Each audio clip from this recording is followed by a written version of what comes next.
Hey everyone, you're listening to and watching Superhero Speak. And I'm your host, Dave. And John. And JD. Now, I know we're on YouTube now. I'm going to take a drink of this, let's call it nog. And because That's pretty foamy nog there. this is going. That's got that nog has a good head on it. Yeah, this is going to be an interesting conversation about Wonder Woman and I have we were iced talking tea. about before. Oh yeah. Oh no, I have water, so yeah. I've got my tea too, but your cup says Java. yeah. Well, Ooh, I also program in Java, so Deceptive. Yes, very. Deceptive and cute. Well, So I kind of find it funny to put tea in a Java cup. before this three-way argument starts, okay? So first off, this is our first episode of 2021. We took last week off. We normally take 2 weeks off, but we kind of had to talk about this movie because it seems to have divided all of fandom right now. Nerddom is up in arms. Yes. And of course, we didn't technically miss last week because there was a bonus that was put out. It was the crossover episode that I was in with the rest of the Geek World All-Stars. And we talked about our favorite non-Christmas movies. Which one won? Oh, well, of course, Gremlins. I was going to say it was Gremlins or actually, my number one was Iron Man 3. That look is completely worth it. Just YouTube. It was snow. But... That's YouTube. What's Shane Black? Everything takes place during Christmas, but nothing is actually about Christmas. Yes, that was the whole point of the list. That's Shane. Yeah, Shane Black. So how were your guys' holidays, John? How was your holiday season? I'm surprisingly well rested. Like, I mean, gained 3 pounds. Gonna have to work on that. But that's because I was an idiot and I put biscotti and treats on my Christmas list, and I've got people sent me stuff from Mexico. People sent me stuff from Japan. I've got 50 different types of biscotti now. I'm like, so I'm eating well, technically. Yeah. And otherwise, been playing a lot of Minecraft with one of my nephews. Started up a server online. So I know you guys don't do gaming, but maybe we could get some other people there. Otherwise, that's it. Just well rested and fun, and did some reading, working my way up to your books, JD. Whatever. And you paid for them. I don't care anymore.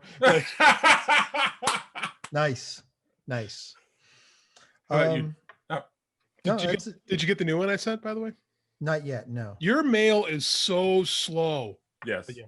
Well, I heard the horse broke down around the corner once, so Did you shoot him through a shoe? Oh, yeah. Oh boy, let's not go there. How was Christmas in your new house, JD? It was awesome. It was really great. We had the 2 trees this year, so we had fun. We put his Santa presents under his tree, his little tree, and then we put our regular presents under the family tree. And he got some stuff he's been asking for months. So it was really great. Like I just enjoy watching him enjoy Christmas. I'm trying to enjoy the fact that he's little right now, and they're not going to be like that forever. So it was fun, man. I enjoyed the holiday. Well, he's at that age where they enjoy it. He's not bitter yet. Yeah, he's 4, so it's like a good age to just, he loves Christmas, like the whole thing. We did the Santa NORAD tracker. Oh yeah. He got excited. To do that with my daughter. It was a great way to put him down. I was like, hey man, you don't go to sleep. Santa's not coming. Okay, I'll go to sleep. If I could do that every night, I would.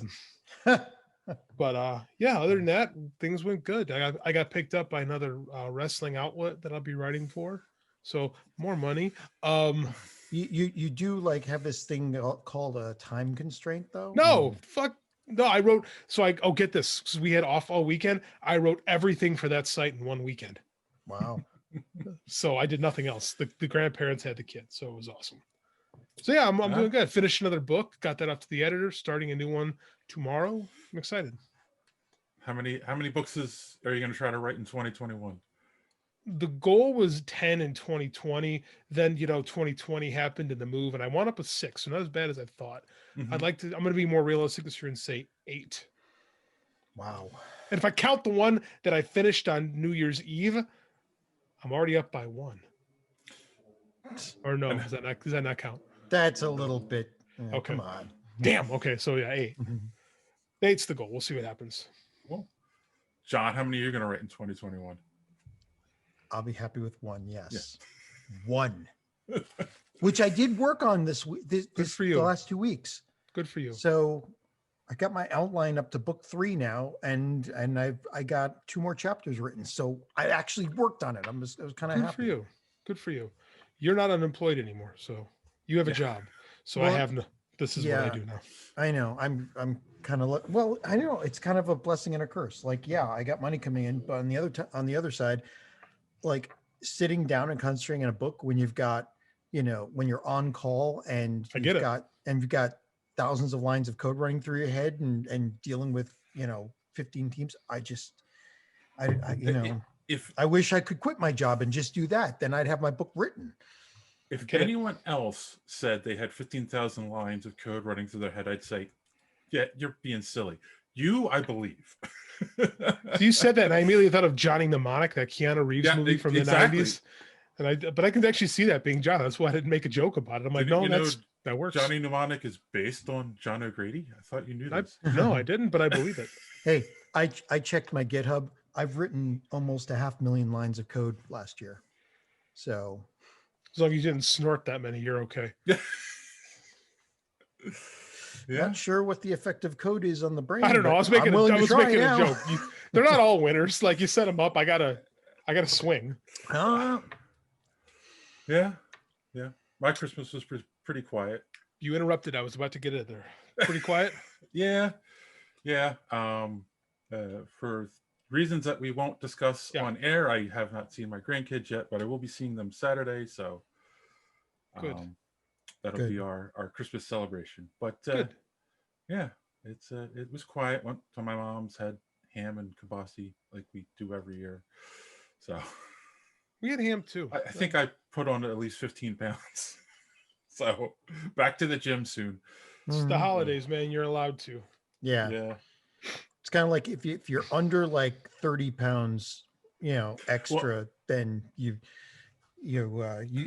did well, because between all the food and the 2 big dinners and all the treats and the cookies and whoever else makes things. Joey from So Wizard actually messaged me. He was like, "Wow, you look so good. You've lost so much weight," because he's been watching us on YouTube. And I'm like, "Oh, cool." And he's like, I don't mean that in a prison way. So, John, we the last time we were together, we raved about the final episode of The Mandalorian. What did you think? Oh, no, like I squealed like a little girl when the X-Wing flew on. Like I as I was saying before we started, I knew I had already been spoiled on it, and then you guys talked about it. Mm-hmm. But of course, I hadn't actually seen the whole sequence. I hadn't seen any of the sequence, and I just had the idea in my mind. So when I saw the buildup and the hit, and that we geeks, there's not a whole lot of us, not true geeks anyway. Like, geek culture has kind of taken over, right? In a certain fashion. Let's not gatekeep here, man. Geeks are geeks. Yeah, geeks are geeks. But I'm talking about, like, most people love the Marvel movies and all the science fiction stuff, but they're not geeks like us, right? So what I'm trying to get at is that we don't get to, like, there's nobody I can watch this stuff with and have reactions with. So I watch a lot of reaction videos on YouTube, and the reaction videos for that episode ranged from silently crying to screaming and walking away from the camera to now the best one was actually interesting. The best one was this old woman. She was probably, 60, looked like she had had a hard life, was chain smoking, was in the stained chair, was sitting there I guess her grandson had come over to videotape her watching that episode. And when it got to Luke, I watched this woman who obviously had been through the ringer in life turn into a little girl and start weeping and talking about how in second grade everybody had wanted to marry Luke and be saved by Luke, and it's Luke Skywalker, and she couldn't believe it. And it's what Favreau did was bring back one of the most loved pieces of nostalgia that you could possibly have today for geeks, and brought it back for anybody who's ever watched the Star Wars movies and liked them. And so that's the reaction I had, was basically the middle ground. I had tears while I was laughing, because Luke Skywalker comes up, he's a Jedi Master, what he's been through, how strong he is, and you're looking at those robots, hoping that they've got recycle marks on all their pieces. They're done. So yeah, I loved that scene, absolutely. And it was a big middle finger to Kathleen Kennedy and the directors of the other movies. And I also did a lot of research, and I followed this rabbit hole, and there's all the politics that's going on with the Star Wars stuff. The fact that Eisner took Kathleen Kennedy off of everything and is basically handing it to Favreau now, even though Kathleen Kennedy's in charge, she's not allowed to make any decisions anymore. And because of how bad the last three movies have been, and it seems like Favreau's being given the chance to not only do the Mandalorian exactly how he wants without any interference, but that's becoming a jumping off point for the Book of Boba Fett, a couple of other series that he may, I don't know, like he may be in charge of, or like nobody who had anything to do with the last three movies seems to be allowed to touch this, because this, the sacred cash cow was being sacrificed. I think you're being a little over the top on this one. Maybe, I don't know. You tell me, because the amount of, I again went down this rabbit hole, and there was a lot of talk about all this stuff. How much did Rise of Skywalker make? Like near $1 billion. Yeah, that doesn't make it a good movie, though. I would say, but that's not the point. The people that are in charge of Disney don't care if you like the movie or not. Right. They care how much it made. But it still made less than the last two. It did not, in fact, make less than the last two. How much did it make more? I don't know. I don't have the numbers. I don't have Box Office Mojo in front of me. But like, this thing you say is like, like you've got this, you've propagated this whole story in your head about what Kathleen Kennedy's doing. And you say that Favreau was left alone to make his movie. That's the problem, is that Kathleen Kennedy wasn't directing this ship. She let Lord and Miller make Solo the way they wanted. The studio said, "What is this?" Then they had to redo it with Ron Howard. Money poorly spent. J.J. Abrams and Rian Johnson were not on the same page when they were making their movies. Right, but that's the problem. What I'm saying. But this like this, she's not like ruling over them with an iron fist like Kevin Feige does. She's letting them do what they want, and that is the problem. So it made $1.074 billion worldwide. It's a terrible. So The Force Awakens made more than The Last Jedi, which made more than Rogue One, which made more than Rise of Skywalker. So the Rise of Skywalker made less than The Force Awakens and The Last Jedi and Rogue One. So Force Awakens made the most, then Skywalker, then Jedi. No, it's Force Awakens, then The Last Jedi, then Rogue One, then Rise of Skywalker. You're going by gross number there. You're not going by, is this Daily adjusted for, cumulative domestic box office. is this adjusted for inflation though? Because inflation will make a difference on those numbers in 4 years in 4 years time. Unless they're That's the thing though, is like, you know, this happens always. The first movie always makes the most. Always. Like, and Last that's why. Jedi made 1.3 billion. Yeah. Oh my God. It's $1 billion, man. It's $1 billion. Exactly. Like where people now where their divisive opinions on it, yeah, sure.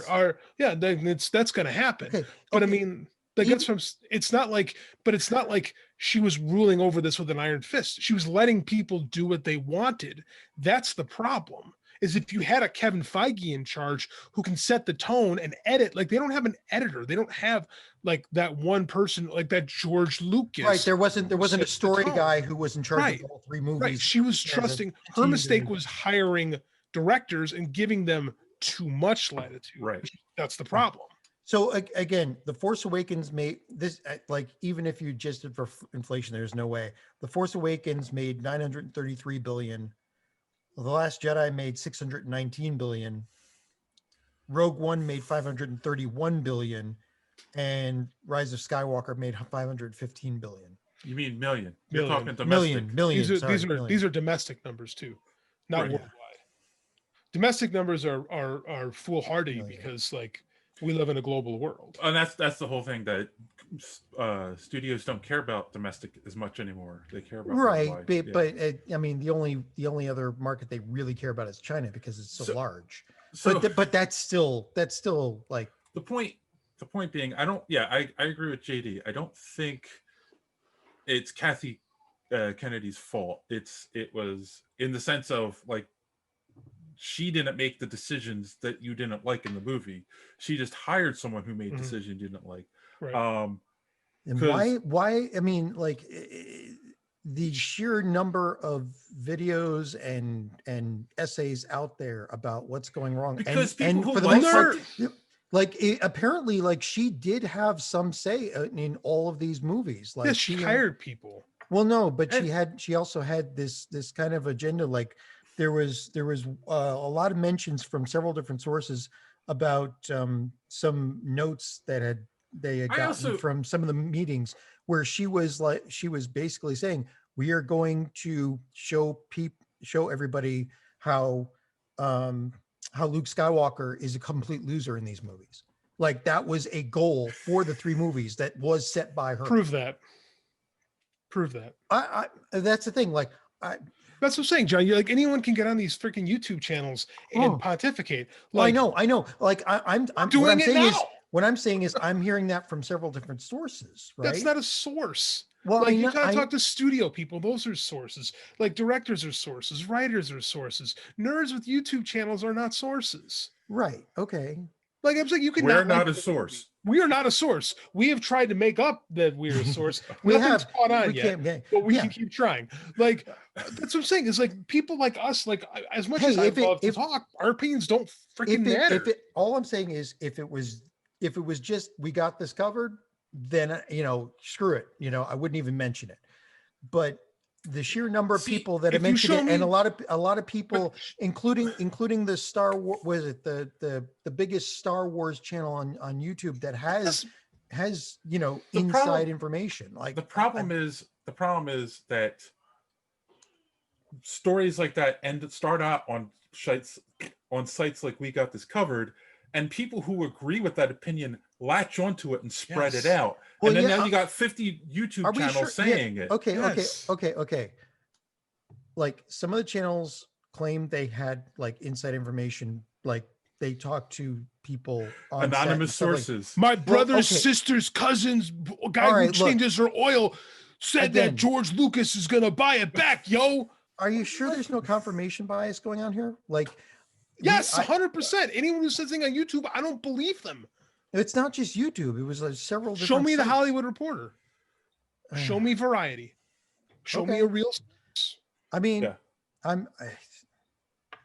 I mean, All this is like, I mean, like, but there's no proof to it. Like, is she doing less? Yeah, I don't think they're thrilled with people like critically savaging their movies. Don't get me wrong on that. Hey, Okay, but what they did was destroy every single character that think- we loved. I I mean, think- I think if- the two things they mentioned from the studio notes to the directors was and the writers was they're going to show Luke Skywalker was a loser, and they were going to kill off one by one all of the main cast. They would never have okay. a full reunion.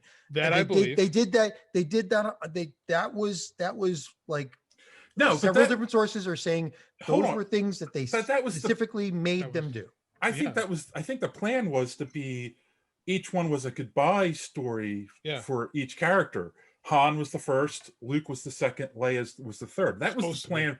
That was supposed to be the plan from the beginning. Like Right. that doesn't shock me. Like they wanted to end their stories. Right, and create something different, create something new. That was the point. Was these films were supposed to pass the torch, and Right. people had a hard time with that idea.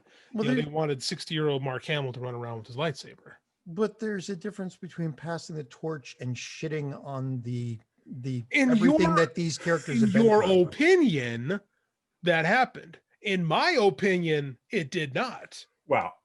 All right. We've got another controversial movie to talk about This in a is little true. bit. So let's stop here, take our first commercial break, and we'll be right back. To catch a serial killer, Jack Shane will need all his wits and one silver bullet. All right. Well, before we get to one controversy, let's start with another one, and that is social media madness. We could skip that one, really. It's a new year. Let's set a new precedent. Look, we've got fans out there that love us. We love them. We want to interact with them. Ew. So we This talked. is a time of COVID. Why do you want to interact with people? So we talked about, of course, Chris Pine is going to star in your favorite upcoming movie, John, the Dungeons and Dragons movie. Oh my. I'll reserve judgment until I see it, but like there's not much hope. Studios technically, never really take those kinds of things those movies seriously. To which Drew Williams, who is at ASW Comics on Twitter, said, "It can't be any worse than what he's been doing lately." What has he been doing? Well, Other we than all. Wonder Woman? I was Other about to than Wonder say, I think that was a slight on Wonder Woman. Could be wrong. Possibly. What else has he done though recently? I can't think of anything off the top of my head. I don't know either. Yeah. We also had Well, Star Trek. maybe. coffee fueled edge scammer Been say, 5 years. who's at Corey MacRae, said, "Really not a good idea in the pantheon of bad movie ideas. This is right up there. I hope his Check. Oh, okay. European. He's English. I hope his check is good, as there will be no other benefit to this." Sometimes you got to buy a boat. Yeah. Sometimes your kid has to go to private school, you Yeah. know? I don't know if Chris Pine has any kids, but, and then we had the Ucho Dorle Parlay Hour. Doro Parlay Hour. Yeah, I'm sorry. Spanish is not my first language. To be honest, not super excited about this. And then Sweet Realtor said, "Are they going to stop and roll dice every 5 minutes?" That's a good question. That would be a true Dungeons and Dragons movie, don't you think? Let's see. Oh, jeez. Percentage dice says yes. Oh, you geek. Anyway, so yeah, everyone obviously thinks this is a joke. Then of course we talked about The Mandalorian and the Book of Fett coming next year, or well, this year now. And the Cheeky Cheese said, "I am so excited. Have always loved Boba Fett." And then we had also, waiting for this to load, we had our good friend Timothy Jones. With the success of Mandalorian, I'm really looking forward to this. I think the Book of Boba Fett is going to be great. I look forward to it coming out in paperback. Rim shot, sour grapes, blah blah. Come on. It's not social media madness without our good friend Tim. I know, without a Tim Jones dad joke, it's what is the show? Of course, we talked about Hayden Christensen returning to play Darth Vader in the upcoming Obi-Wan series, to which Manuel A. Carmona, Project New Wave, said, "Absolutely, I'm glad he gets a chance to be embraced by the fan base like he never was during the prequels. I do hope Vader faces Obi-Wan and messes him up bad." Gosh, with that statement, it's almost like Star Wars fans are impossible to satisfy. Then, here we go. And then we had our good friend 8-Bit Ray chime in from the Gorilla Brain podcast. "The wounds of the prequels have been healed by the sins of the sequels." I like how you emphasize wounds. That was good. And then, of course, D Square had to jump in and say, "The prequels are good, and so are the sequels, minus their take on how gravity works in space." Yeah, that's fair. To which Gorilla Brain replied, "Stop, just stop." Don said, "It's my absolute opinion. They are good movies. A lot of people don't understand Star Wars as well as they think they do." That sounds a little pretentious. To which Ray said, Slightly. "I would never take away anyone's opinion. I'll leave that to the government. Oh, sweet Jesus. Oh, that's way pretentious. I will never, ever, ever, ever compliment any part of the sequel trilogy, minus, say, the reboot of New Hope, aka Force Awakens." John, did you write that? I would not have interjected the politics into it. Thank you very much. Oh, okay. Yeah, I know. So we have a direct message here, guys. Groovy. From our good friend Crazy Joe Fiore over at the Mega Podtastic podcast. He said, "This is our take on Plastic Man. Plastic Man is a classic character and probably one of DC's most recognizable characters to the general public. He had his own Saturday morning cartoon. Continue. So I totally get people getting pissed about alterations to the character.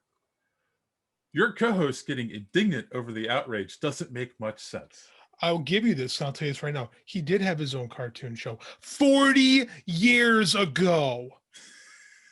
Anyone old enough to remember that is in their late 40s, if not 50s. That is not recognizable. That is not general public. No one gives a shit about Plastic Man. Bro. I feel better. And then finally, we talked about Quintessa. I don't know, what was her last name? I forget. Quintessa. I don't know. Her Twitter says Quintessa. Yes. Being cast as Cyclone in the Black Adam movie, to which Tim replied, "I caught wind of that." Boom, boom. That's it. Now that's a Tim Jones joke. I don't think this is actually her. I think this might just be like a fan page. It's only got 100 followers. Yeah, probably is. And then I have one other thing that I wanted to bring up with social media madness. Our good friend D Square had just put I just put a review of Dungeons and Dragons. What's the name of that book? Oh shoot! Hold on a second. Which book? Like, which Dungeons and Dragons book? There's like. Oh, go ahead, John. No. There's like hundreds of them. There's Forgotten Realms. There's the there's the Dungeons and Dragons at the Spine of the World #1.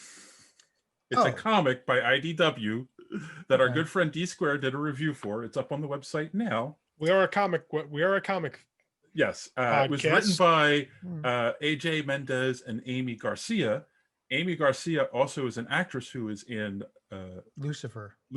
Yes. She was on the George Lopez show. AJ Mendez? Yeah, that's AJ Lee. That's CM Punk's wife. She used to be a wrestler. And she said, "Thank you for the great review." So she was very happy with it. She retweeted us, and it's thanks to her, this is probably one of our most viral tweets to date. So, all right, blue check. Thanks. Hey, you get So- retweeted. You get retweeted by the blue check marks. So that's a good thing. I know. Go viral. So thank you for that, Amy. Thank you, Don, for that great review on the website. And you know what? Don's got a message. If you want to be part of Social Media Madness, check this out. Enjoying the show? Want to be part of Social Media Madness? Make sure you're following superheroespeak.com, where you can find all of the social media links for the show at the top of the page. While you're there, check out previous episodes of the podcast as well as other great content. And check the site often because we are posting great comic book reviews as well as other comic book and movie content every day. Make sure you are following us on Twitter at SuperheroSpeak. And while you're there, check out the rest of the Geek World All-Stars Podcast Network. Simply follow them at *_geek.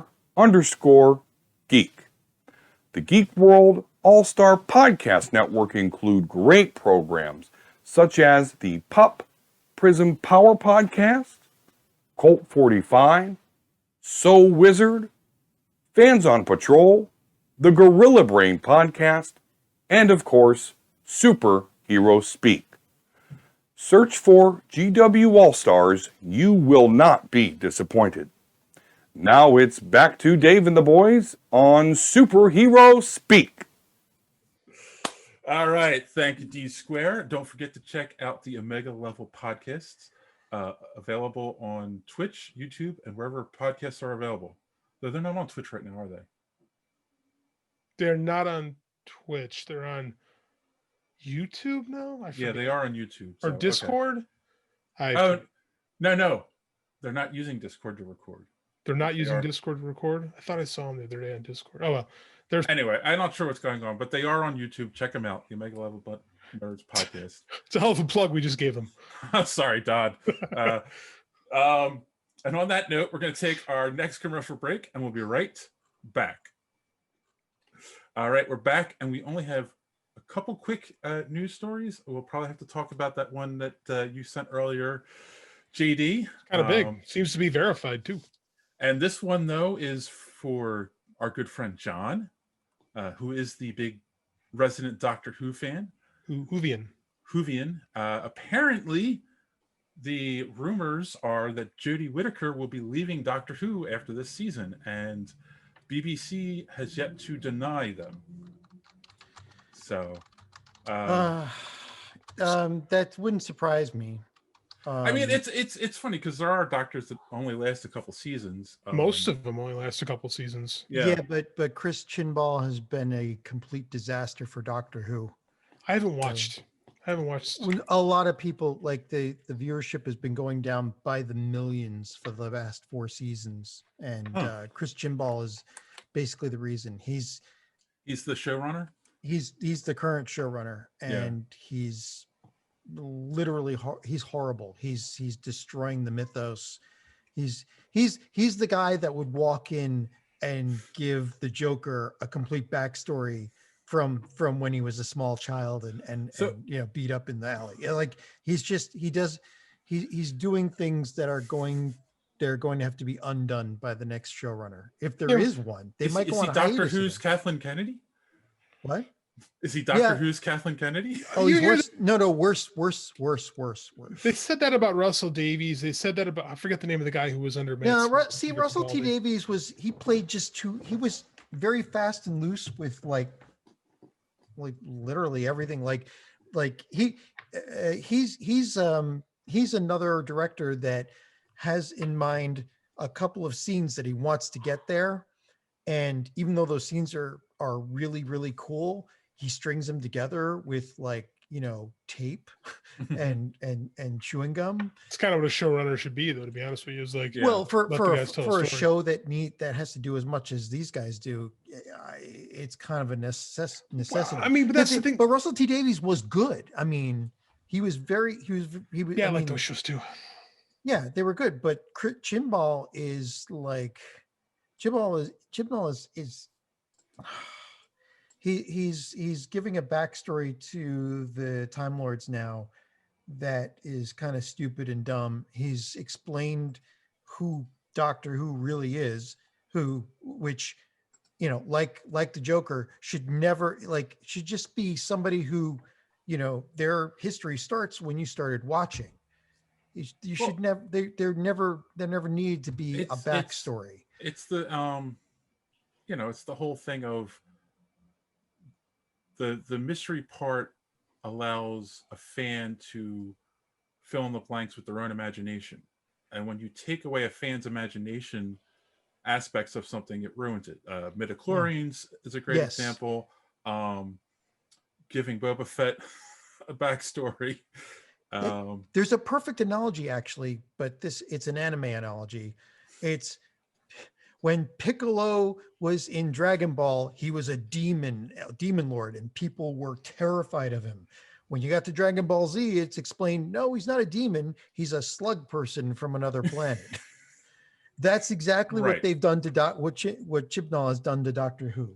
It's like the Time Lords were awesome and the most powerful and wise beings in the universe and had, complete control over time and space. And now you find out that they're just chumps. It's like that's always kind of been. I mean, they've been doing that with the Time Lords are like the Guardians of the Galaxy or Guardians of the Universe for my comics friends. Like they had all this stuff, but they oftentimes were arrogant and suffered from hubris and made a lot of mistakes. Like that goes back into. Oh yeah, but no, they gave them a backstory that makes them complete chumps. Like there's a difference between nearly all powerful beings making mistakes. That can make a really interesting storyline to making them, and this is, I'm going to spoil something, making them, descended from Doctor Who being a timeless child who was murdered thousands and thousands and hundreds of thousands of times by this mad scientist who used them to create the Time Lords. For real? It makes no fucking sense. I mean, it's just it's horrible. I have to see that, but I don't. The way you described it, I can say I'm not a fan of. Yeah, no, it's horrible. So I don't know, and the writing's been off and on this with Christine Whittaker. So Jodie Whittaker. I have not Jodie Whittaker. Sorry, heard a lot of. I have not heard a lot of people raving about the last two seasons. So yeah, and I don't say it's Whittaker either. Like I was glad when they cast a woman. It was about time, and and Whittaker's got some acting chops. It's just that the writing's been terrible. Yeah, it's a bummer. Did we lose Dave? Well, I think we lost Dave, which is a real problem because he controls everything on the show. So we'll just waste time a little bit till Dave, because usually you lose me on the show and not Dave. Computer locked up, he says. Rebooting, he says. Okay. Well, good thing we're not live. Are we not live? No. Does it still record our sides? I have no idea. We'll find out. Wait till Dave comes back. I mean, that's really what they did with the Time Lords. Like Doctor Who is the original Time Lord, basically. Yeah. Like Doctor Who is the timeless child that this whatever person. They don't even explain it. They explain too much and they explain too little. I don't know how they did that, but they managed to do that. It's like this weird scientist finds a child next to this weird obelisk, and they take the child and find that when she dies, she regenerates over and over and over again, like no limit. And so they murder her. thousands and thousands of times until they figure out how it's done and are able to take the energy that's released and use it to create the Time Lords. And that makes no sense. No, it doesn't, because they set up so much stuff with him learning to be a Time Lord, and the stuff with the Doctor and the Master when they were younger. Right. Yeah, right. I'm not a fan. You know, I don't like that. I didn't mind the backstory with, between him and the Master. I could understand that.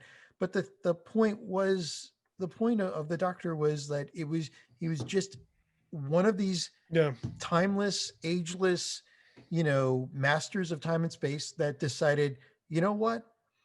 I don't like being a watcher. I need to help people, Right. go out and have some adventure. Right. And the fact that he bucked his people is what made him special. Him being the source of, that'd be like the Hal Jordan being the first Green Lantern, like literally the first Green Lantern. Or rebooting slowly, it says. Or was it Wally West suddenly being the source of the Speed Force? No, that happened actually. When Barry, Barry, I know. Barry, yeah. I know, which again, like, makes almost no sense because Barry, it wasn't even Barry Allen. It was what's his name? The original speedster. Wasn't it Max Mercury? Yeah, that's right. It was Max Mercury before even the guy after him, the original, the JSA. Jay Garrick. Yeah, Jay Garrick. Yeah, it's just, I don't know, man. That doesn't sound. I have not watched since Capaldi took over, and it wasn't because I don't want to watch this anymore. We got rid of cable, and like it was hard to. I was gone for like 2 years before they started putting the newer stuff on whatever apps, and then I just lost it. By that point, I just lost interest. See, he started slowly, and I heard that his last season was great. I didn't see it, and then Jodie Whittaker took over. I watched a few of her episodes, and I got really disinterested because they're just, as bad as Russell T Davies was when he got to a scene. When you got your payoff, you got your payoff. Yeah, that's true. You got the just roll. Just roll with the punches. Going on. Move along. We're back. I don't know what happened. All right, moving on, ladies and gentlemen. Also in the news, we got our first look at the Superman and Lois teaser. Did you guys have a chance to take a look at it? Yeah, just 5 seconds ago. Yes, it was interesting. It's all CGI and just him talking over it.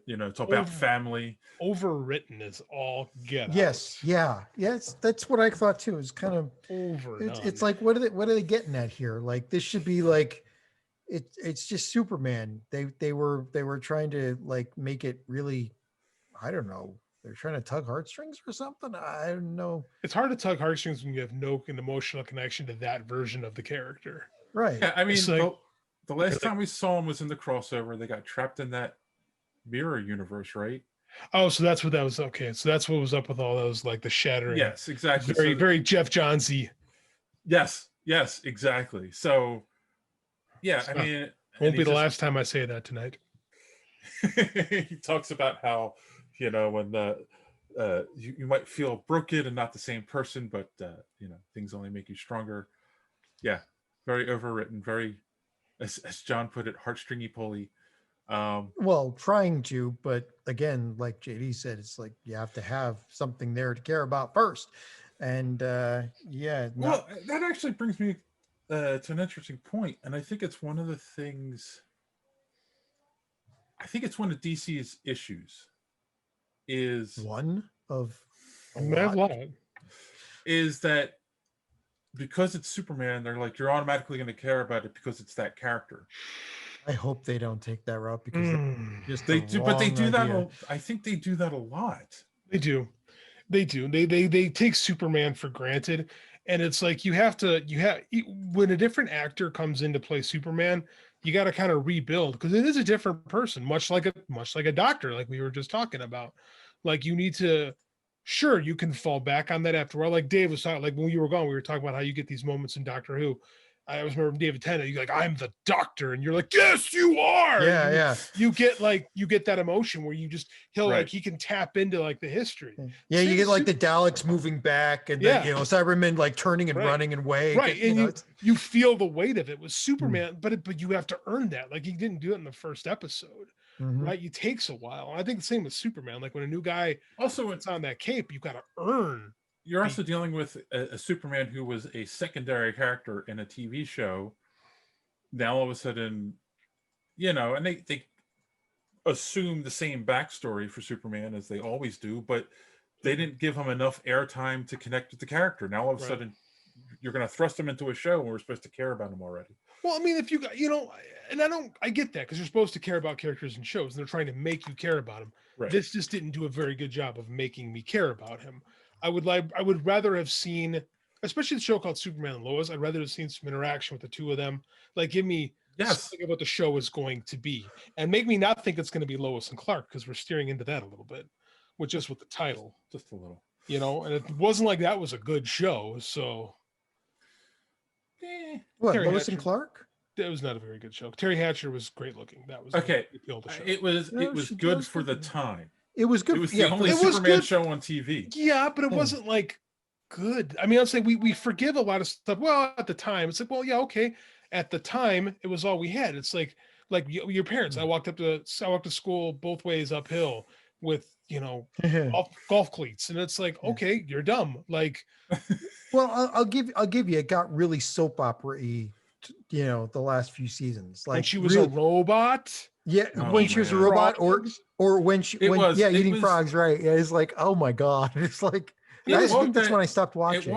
It walked that thin line between TV soap opera and too comic booky. It was moonlight. It was like moonlighting with semi superheroes because they were truly afraid to like embrace that there was Superman, so they had to like sugarcoat it a little bit. Like Smallville wasn't a perfect show by any stretch, but it was better than this. And it's another show where they didn't really want to embrace. No, not till the end. Yeah, not till the very end. But I mean, like from season 4 on, he's basically Superman. But they just don't call him Superman because I don't know, dumb reasons. But yeah, this show, I don't know, man. I mean, it's a CW show. We know what they're going to be. I mean, that's the thing. There's been so many versions of Superman, so many versions of Batman over the years. It's almost like DC might split into their own multiverse and try to make us care about two of them at the same time. Oh, wait. Apparently, that's what they're doing. Well, that 2 Superman and about 8 Jokers. So, so apparently, according to the president of DC Films, I don't have his name in front of me. He was in an interview with the New York Times, and he said that going forward, they're going to do a multiverse, have 2 versions led by Batman. In one, it'll be Patterson and his Batman movies, and the other will be Michael Keaton as their Batman. it's Walter Hamada, by the way. Thank you. Walter Hamada, thank you, John. Yes, thank you, John.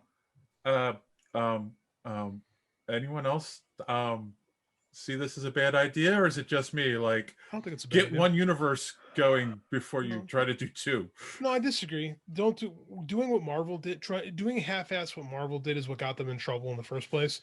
Do your own thing. DC is at its best when you take the core of the characters and do stuff. And they're multiverse. DC is a multiverse. Right. Like as long as the patents and stuff stays in its own deal and just does like Nolan style Batman stories that don't involve like Darkseid and shit like that, it'll be fine. And if you have Michael Keaton like being old man Batman with all the cosmic stuff, I got no qualm with that. Yeah. He also said that there will be stuff on HBO Max and the movie theaters. Static Shock was mentioned in the interview as well. And I don't know. I don't have an issue with Keaton being Batman if they're going to lean into the Terry McGinnis Batman Beyond. Terry McGinnis or Dark Knight Returns. I don't like the Dark Knight Returns personally, it's a personal thing. But I mean, if you do some type of Dark Knight Returns-esque story with Michael Keaton, like old man Batman, I'm good with it. But yeah, or Terry McGinnis. You'd give me either of those, I'm perfectly happy. Yeah, Terry McGinnis would be a really good one, because as long as they don't decide to mess with the backstory too much. Well, they're going to. They mess with their own backstory. So I mean, like, do you want, because Bruce Timm did it too. Like, it's his character. Like, he had the real Terry McGinnis that, you know, discovers Bruce Wayne, and then at the end of Justice League, he decides, oh, by the way, it's your dad. Yeah, well, technically, it's sperm daddy, basically. Sperm daddy. Which a lot of fans did not like. So because it's stupid. yes. But yeah. But I mean, like, that's from the creator. So I mean, if they find something and they find someone passionate enough that wants to tell that story, good, cool, go for it. It's as dumb as making Palpatine Rey's grandfather. I didn't hate that, but yeah, I see why you guys would. I just like the whole thing was. I thought they were killing off the main cast and bringing in a new hero. Well, they did. One director did, the next director didn't, and the next and then the next director. That is the biggest problem, is that we didn't get I'll say it again, we did not get a uniform vision for those three movies. So you get popcorn all over things. I just steered us back under the track. So 20, and of course they said this is all going to start in 2021. We'll see. I mean, this is also the studio that's promised us a lot of stuff they have yet to deliver on. Because they don't really stick the landing on anything. You don't want to keep delivering on stuff you keep, you know, you keep fucking it up, or so you keep screwing it up. Like you're gonna, you know, if something's got to stick, and we thought something stuck, and then it kind of got unstuck. So I mean, you can't. There's only so much spaghetti you can throw at a wall before, even if it does stick, it's going to be gross. Well, before the floor is just full of spaghetti. Right. It's like you said, JD, like, get one universe straight, right? Or was it Dave? John, actually. Get one universe straight first before you go into the next one. No, like they couldn't launch one universe, so let's launch 5 universes at the same time. Sure. Yeah, they were better, but they were better when they did that. Like when they were making Batman and Superman, that's when they were fine. But that's the whole thing. You're right. Like, if they just do standalone stories and characters, if they're standalones, okay. But he said, 2 universes. Like, he specifically said that, and one led by Keaton and one led by Patterson, and it's like, wait, what? Let's see what happened. Like, let's just see how this whole thing goes. I mean, as far as we know, the last I heard, they are currently filming Flash, and that's where they're bringing Keaton back. So we'll see. We will see. Speaking of filming, our last bit of news that's going to lead us into our main discussion is that they've already fast-tracked Wonder Woman 3. Patty Jenkins has come out and said she has 2 more Wonder Woman stories in her. Hope she hires a writer. Oh, yeah. Yeah. I can't wait. So to what? Watch the train crash, or the, like... Oh, this is going to be a fun conversation. All right. Main event time. On that note, we're going to take our last commercial break. You guys are going to want to stick around for what we're about to do. All right, we're back, and so our main discussion is we're going to be a discussion review on Wonder Woman 84. Before we start, HBO Max is pretty good. They got a lot of stuff on that. Like, I dogged on this app I want to clear it because I'm like, oh, they didn't do a great job. Having been on this app now for the last week or last 10 days, there's a lot of cool stuff on it. Like, I take back a lot of what I said. Andy and I have been watching Godzilla movies for the last 10 days. Oh, they got the license from I forget the name of the what? Toho. Yeah, Toho. So that's good. I have yet to. I saw those in passing. I didn't get a chance to watch them, but I will. I watched Dreamscape last night. Here's a review on a 40-year-old movie. It sucks. Yeah, don't watch Dreamscape. But yeah, shout out HBO. Oh, we watched the Fresh Prince reunion. Like, for my generation, that's a big thing. Like, isn't Dreamscape? Oh, I forgot that was on there. It's really crap good. weasels, or the. Oh no, Dreamscape! Oh, Dreamscape! Oh my God, I remember that one now. Okay, with Snake Man. It's not very good. Yeah, It's low, but it's like low rent Inception. Right, but it was actually pretty cool for the time. It's not as it does. I thought so too when I was a kid. If you watch it again, you're like, wow, there's really nothing happening in this movie. There's no plot to the last like. I was 50 thinking of minutes. Dreamcatcher, but Oh, Stephen King's gross misfire. yeah. Sorry, Dave. Dave. Which one? HBO Max. Good streaming app. Go ahead and pick it up. All right. So Yeah, released it December was okay. 25th, 2020 in both theaters and HBO Max simultaneously.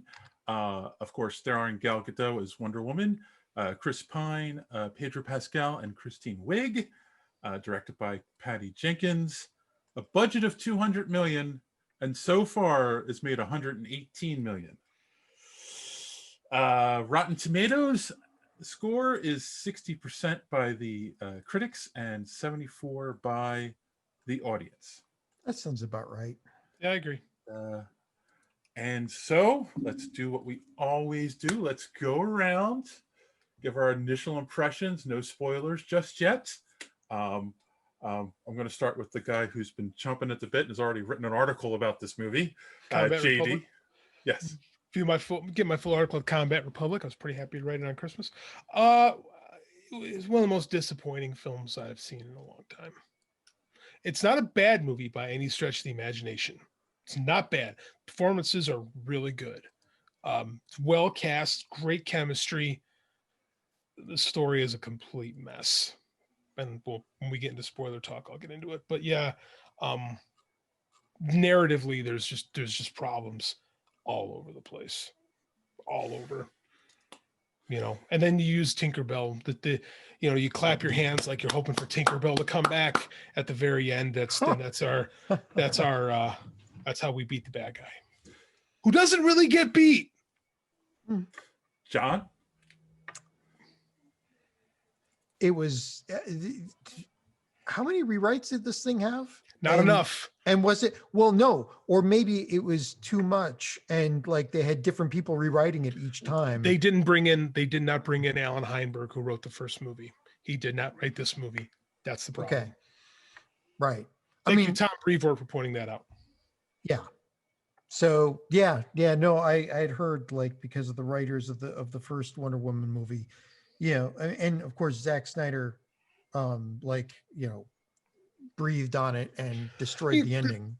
To be fair, I don't feel like there's any Zack Snyder fingerprints on this movie at all. No, there aren't. And you're right about the other writer. What's his name again? Alan Heinberg. Alan Heinberg, right. I don't think he got enough credit for it. And I don't know why Patty had nothing to do with writing the first movie, but she was a director and she's a competent director. The story was hers. There's a difference between writing and coming up with the story. Yeah. Yeah. Okay. But she's a competent director, not a good writer. You're right. This movie, there were parts where it was pretty noticeable that it seems like either something was cut or they did reshoots and they added stuff in that like wasn't part of the movie in the beginning. There were parts where, you had characters jumping continents, like teleporting. I was kind of disappointed too, because I was really hopeful about this one. It's like, DC, at least we got the Wonder Woman movies, and then they put this one out. So that's me. Dave? I loved this movie. It is in my top 10 superhero movies of all time. I thought this was an excellent movie. So moving on, JD. We'll get into it, but there are definitely things in this movie that connected with me emotionally more than any movie I've seen in a long time. It's definitely the best movie of 2020 that I saw. Okay, so do we go on? A second. Okay. I like Dr. Sleep. I haven't seen Dr. Sleep. I think I'm on an island with that, to be honest with you. Not a lot of people have raved about it, but like you said, stuff connected with you. That's how I felt about Dr. Sleep. I think a lot of people haven't seen Dr. Sleep, and maybe, that's the reason why I haven't heard much about it. Oh, people slept on it? Ha, ha, ha, ha, ha. And I know that I haven't listened to any other reviews, but I know that there are plenty of people out there who hated this movie. but I don't care. I loved it. See, I'm not saying that I hate it. So It was kind of fun movie to watch. You could see the aim that she was going for with the plot, but she was way far off the landing. all right. So I compared it to Icarus in my article. So yeah, I didn't even read your articles. Okay. I didn't want anything to influence me. I don't blame you. You should always read my articles though. But yeah, I don't blame you. So on Like and that subscribe. Well, in fact, maybe I'll pick that article up and put it on our website too, so we get more eyes on it. I appreciate it. So Mike, if you haven't seen the movie yet, this is probably where you're going to want to tune out if you don't want spoilers, if you don't care, or if you've seen it. Here you go. You've been warned. Here we go. So how do we do this? Do we go? Did John and I tell us why we try to crush you and just like break your spirit and why you like this movie, or I'm do all for the you crushing. just kind of just speak your piece on why you love it, and then John and I come in and rain the parade? How would you rather do this?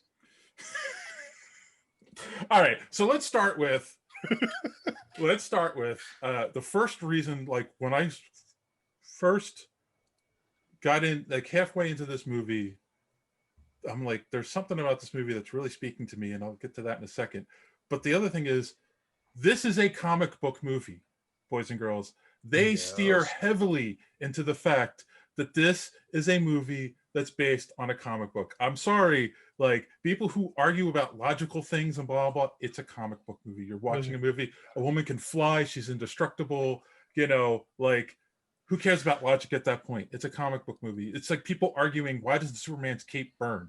He's an alien from another planet. Who cares? Enjoy the ride. This is where I tell JD to hold me back. No, it's why I would say it's the vampire conundrum.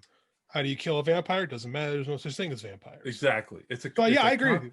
It's a comic book movie. They embrace that 1,000% in this movie. I agree with that. That's why whenever I saw someone argue about logic in this movie, I'm like, then go read a comic book. But I can name 1,000 comic book stories that have the same kind of issues that this movie had. Yeah, no, Endgame does too. I think the issue with it, the reason why people start pointing those things out is because they're not satisfied. Is because they're not satisfied with the narrative. Like at some point, the narrative lost them, so they're not watching the movie anymore. Well, they're observing the movie, right? They're seeing like what's wrong with the movie. Let's put it this way: the premise of this movie is a MacGuffin. It's wishes. Absolutely. That's the whole premise of the movie is a wish stone. It's the whole thing is a MacGuffin. But so, you can't. So once you base a story on that, all the logic goes out the window. It doesn't matter anymore. Well, but the problem is that it doesn't matter. That's the problem. So and the other thing is, before we continue on, remember who the target audience for a movie like this is. Dweebs like us? No, young girls. So, maybe I'm just more in touch with my inner young girl than you are. Quite possible. Just because, I mean, so in a truly platonic way, of course. I've noticed that the people that get most upset are older people that have been comic book fans and whatever for a long time, because they start going like, oh, this wasn't good and this wasn't good. And it's like, but a kid doesn't look at those issues. They go, oh, wow, it was cool to watch Wonder Woman swinging around. Oh, it was cool to see them flying in the jet, and then they throw in the little nods to us, like the invisible jet. I'm sorry, I loved it. I loved that whole scene, was like beautiful to me. So I will get into my other reason why I really love this movie. But why don't you guys give me one reason that you really hated this or disliked this movie? I was disappointed by it. Yeah. I'll tell you why. Diana Prince does not drive this movie. She has absolutely, as a character. So when we write a story, the base point of a story is character A has a goal. Something is standing in its way. When he gets to the end, he's changed. That's a story. Diana has no purpose in this film till Act 3. She's not doing anything. Stuff's happening around her. And that's what bothered me the most, is Maxwell Lord drove the movie. Maxwell Lord has the character arc. Maxwell Lord goes through the change. Like Maxwell Lord's the protagonist of this story, right? Diana's in his way. That's my biggest problem with it, with a Wonder Woman movie, is it's not enough about Wonder Woman, let alone Cheetah. Like she takes long breaks in this movie. I mean, the argument, I get the argument, is that inconsequential to the story. It's absolutely consequential to the story. That is the story. Diana. No. I mean, no. That's what I'm saying. Like you feel like she's inconsequential to the story. Not inconsequential. I'm saying she just doesn't drive her own movie, and that's an issue that happens with a lot of superhero sequels. And this is like the Jeff Johns-isms. The stuff that makes Jeff Johns a great comic book writer hurts him in film. Right. That's what I said to you. Yeah, because it happens on so many sequels. Yeah. Right. Oh, 100%. I didn't say you were wrong. I just said it doesn't make him good though. Like Jeff Johns loves to do, what are the best Jeff Johns books? It's when he delves into like the bad guy characters. Mm-hmm. He'll do an issue or two that completely focuses on Dexter or something like that. And they're great because Jeff Johns loves telling bad guy stories and struggles with superhero stories. Yeah. Really does. And that comes with, and you can get away with that in a comic where you have to put 12 issues on a month. You got to change it up a little bit. With a film, especially something like this, I wanted it to be Diana's story. And it just wasn't. Like, that's like the whole thing. Batman 89. It's the Joker story. Yeah. I agree. And I think that, and you're right. As a kid, that didn't bother me. But now as a writer, I go, it hurts my enjoyment on it as, going back and writing. I'm not saying kids can't enjoy the movie. I'm saying like a kid will enjoy the first Wonder Woman movie too, where everyone can enjoy it because it's a better story. And that's really what bothered me about this whole thing is that, like I said, when I say the writing isn't good, the dialogue's fine. The character interactions are fine. Like there's no issue with that. My number one issue is that Diana is not at the core of her own movie. And I think that's a big problem. I think it's an even bigger problem when you sell this as a big like feminist movie and a man is in control of the entire story direction. I think that's a little off target for the branding of the movie and what it's supposed to be. But I think I expect more from them because I've seen them do better. That was my fundamental problem with the story. I got others, but that's number one. Okay, John. Okay. I'm going to try to step out of my own skin here and I'm just going to tell you what makes for good visual on it. Yeah, you're pulling off your flesh. Yeah. Whoa. So, okay, my problems with this were that, no matter what you say about it being a comic book movie and the whole point about it being the wishes and everything, and that means that they're, you can't really take issue with anything. Well, the story has to grab you in some way. And if the writing, I'm not sure I quite agree with JD on the writing. I don't think the character interactions were that great. I think some of the characterizations were like Patty Jenkins is learning how to write. And so what do you get? You get Cheetah, how is she introduced? Like every other geeky loser woman is. She walks in and her briefcase snaps open, the papers go all over the place, and people sneer at her. Super it's cliche. Like, yeah, exactly. She was definitely Jim Carrey's Riddler. But Michelle Pfeiffer's Selena Kyle, Jamie Foxx's Max Dillon. Like, right. It's been done. So that right there started to throw me off. But then you get into, how do I say this? Did the rules bother you? Because I could see the rules of the stone bugging you. See, I see what she was trying to, what Patty was trying to do. Like the stone, when what's his name took the stone and became the stone took him over. And that's why he suddenly went a little bit crazy and started wanting to grant everybody else's wishes, because it was the stone, not him. This wasn't really his plan. His plan was just to get rich by using the stone to, have one or two people grant some wishes and get what he wanted. Exactly. But then the stone took over his personality, and then he wanted to grant everybody's wishes and take something from everybody. Right. Which was a lie. but the problem is that the storyline relied on every single person being stupid and greedy. Like, and when I say every single person, apparently every single person in the world, like the president of the United States. What do you want? I want more nukes. He could have wished for Russia to be friends with them. He could have wished for Russia to have no nukes. He could have wished for peace on earth. The whole point of this thing is that everybody is greedy and there's not one redeeming person who wished for world peace or something. It's like, but then you can also make the argument that one person might have wished for the end of the world, another person wished for world peace. Right. They cancel each other out. But again, this writing relies on everybody doing everything for the plot. It didn't have any real characterization of anybody acting like a normal person. Everybody acted as they had to in order to advance the plot. Like, when in the end, everybody has to renege their wishes. You're saying not one person decided not to renege their wish? Like, how? That's not possible.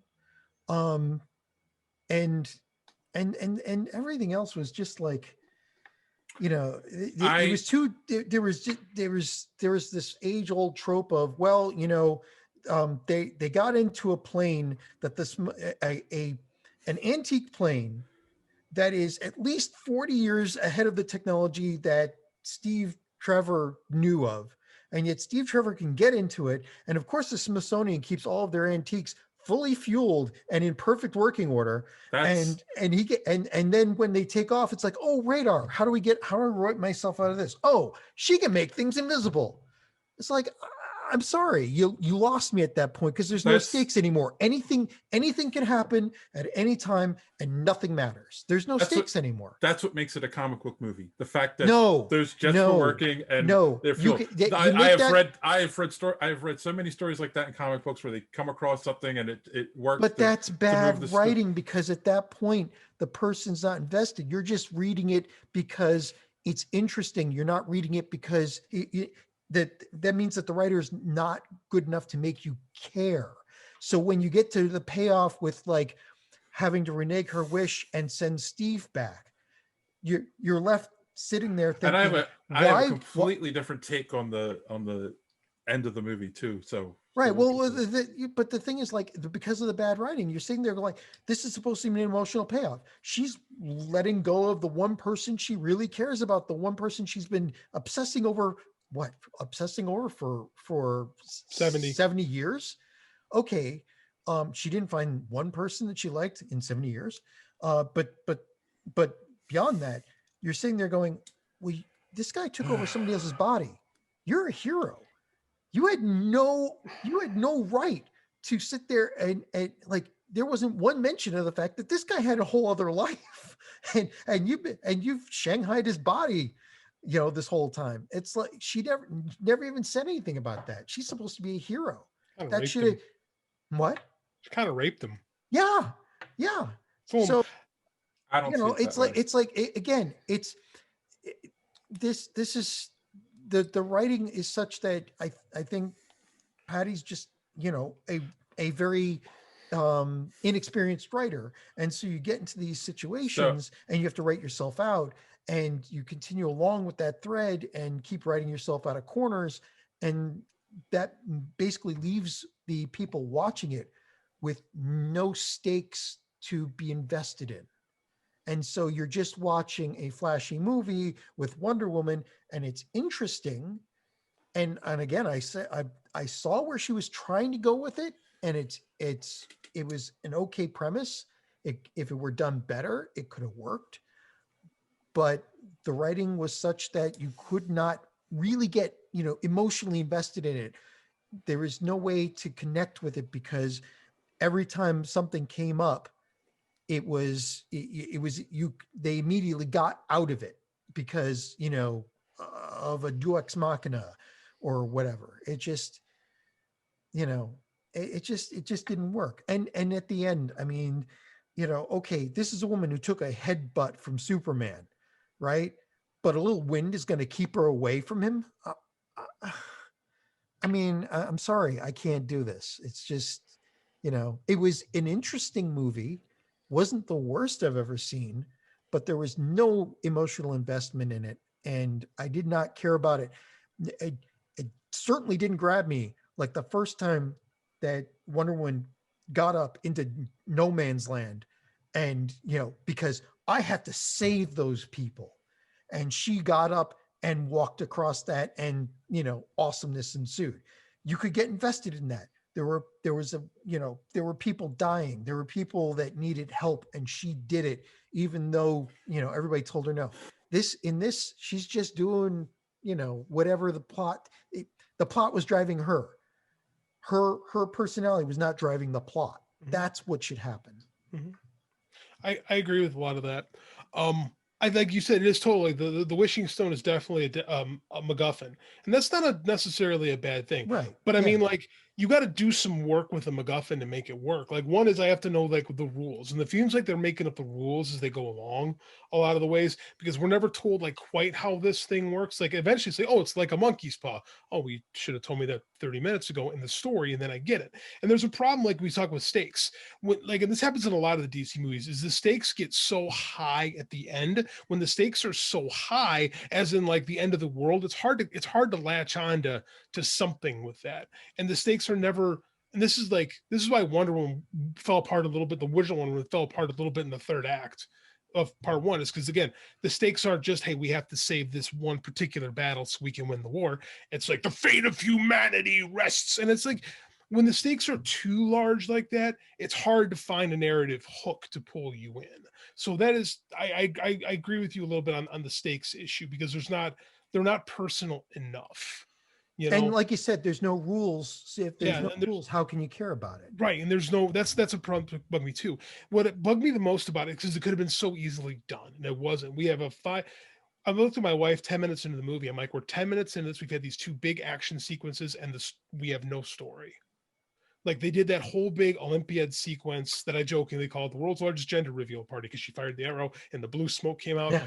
Like, she laughed at that.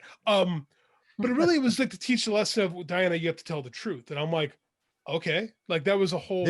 Will this be important later? Yeah, I mean, like, that's kind of, why couldn't we get the origin of what this thing is?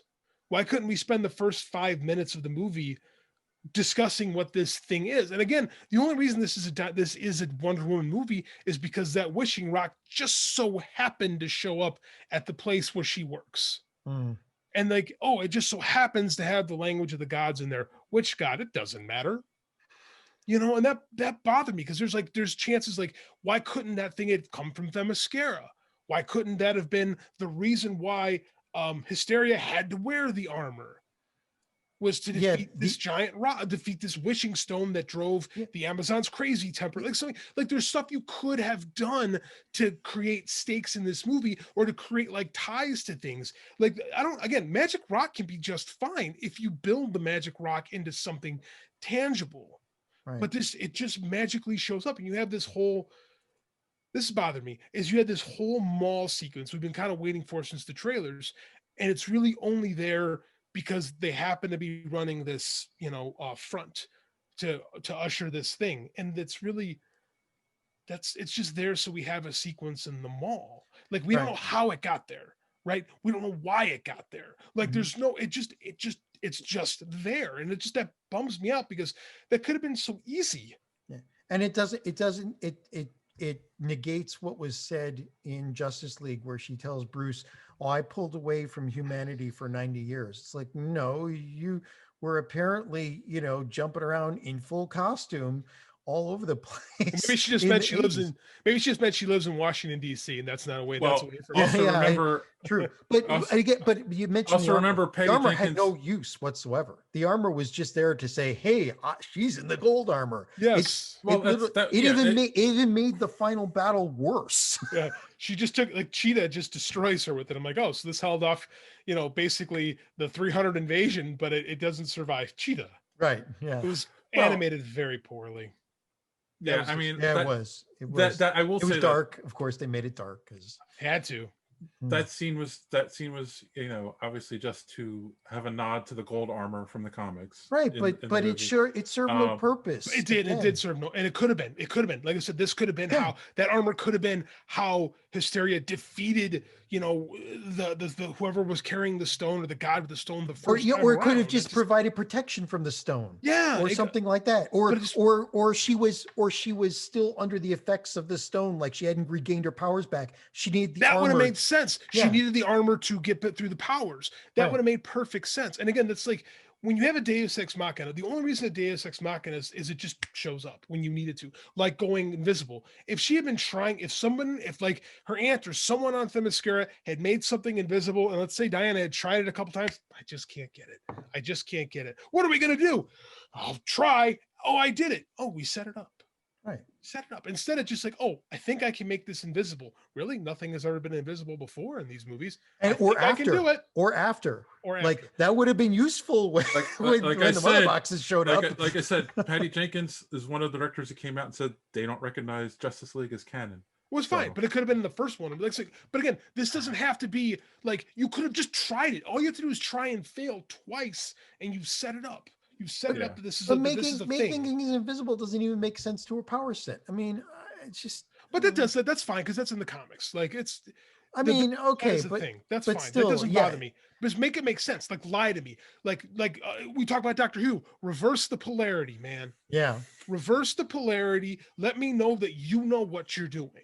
That's it, and I'm fine. Instead of I think I can make this invisible based on what? I don't know, hunch. That's like again, like they do these. I think the emotional sequences with her, again, they have amazing chemistry. Chris Pine and Gal Gadot, They do. amazing chemistry. When they're on screen together, boy, do they look great. Boy, does it feel great. Like it's like they did the hard stuff well, hmm but the simple stuff is like it comes off sloppy. They screwed Because up. that's the badly, hard yeah. stuff. Like it's hard to make people care about a relationship. It's hard to find chemistry between. Quite frankly, Gal Gadot's not that great of an actress, and Chris Right. Pine can pull a performance out of her. Yeah, and That's then- how good he is. and Patty can pull a performance out of her too, but at least She's the a writing, good director. the writing in the first movie worked around Gal Gadot's So- weaknesses. Yeah. This one did not. I don't know if I agree with that, but I mean, like, it's like my issue with the Singer story. And what is the consequence? What are the consequences for Maxwell Lord and Barbara Minerva? There weren't any. That's the None. thing. Yeah. Uh, Barbara lost her. Powers. She destroyed a bunch of shit, but she lost her powers. And Maxwell killed somebody Lord, probably. she might have killed somebody. Maxwell Lord brought the world to its knees, and you got a great scene because Pedro Pascal, great actor, has this great emotional scene with this kid who made a lot of wishes that didn't go fulfilled, by the way. But like, he's holding his kid, and as a dad, I'm like, man, I'm feeling this. Like, Now- I felt that, but that's it. So I will say two things. My two criticisms of the movie. Number one, it didn't need to be set in the 80s. That felt No. like that kind of felt like that was thrown in. Like they came up with the story and someone said, well, how can we make it unique? Oh, let's give it an 80s feel. I really feel that was the discussion around it. There was no agree. need for it to be in the 80s. At least And- they and- didn't hit you over the head with the 80s stuff like some movies do. I the kind of whole- wish they did, though. Yeah, I know. And Right? the only thing that's 80s that feels 80s in the movie is the whole arms race thing and This- having a president who wanted more nuclear weapons, and it was They- like, Looked they vaguely legit- like Reagan. Yeah, and they legitimized Not- the not Star even- Wars program. well, that was another Yeah. thing. Why didn't they get an actor who looked like Reagan? Like, If you're gonna steer into the skid, steer into the skid. Yeah. exactly. Like Tell me that it's made, Reagan. Yeah. Yeah. It made But- no sense. But yeah, also no sense. Like you said, the Star Wars thing. Yeah. So they they just happen to have in the room the diagram for a system that can take over every single system, in the world, so Again, that that's- you can broadcast to it. It's like, yeah, sure, everybody just another everybody speaks MacGuffin. English in the world too. It is. It's the problem is you throw a lot of MacGuffins in there, people start noticing how many MacGuffins. and then Yeah. the other only real issue, like I said, is the end of the movie in the sense of what happens to Maxwell Lord when they finally reveal what's the point of the movie, but you only get it in the last 5 minutes of his relationship with his father, and then reflecting back into his relationship with his son. So Jeff Johns. And it's like such a Jeff Johns thing. Yeah. I know, but it's just like that would have worked if you sprinkled that throughout the movie. And I'll agree to what JD was saying, we're setting things up. Set that stuff up a little bit better so there's more of an emotional payoff when you get to the reveal at the end. Right. And again, Pedro Pascal got the chops.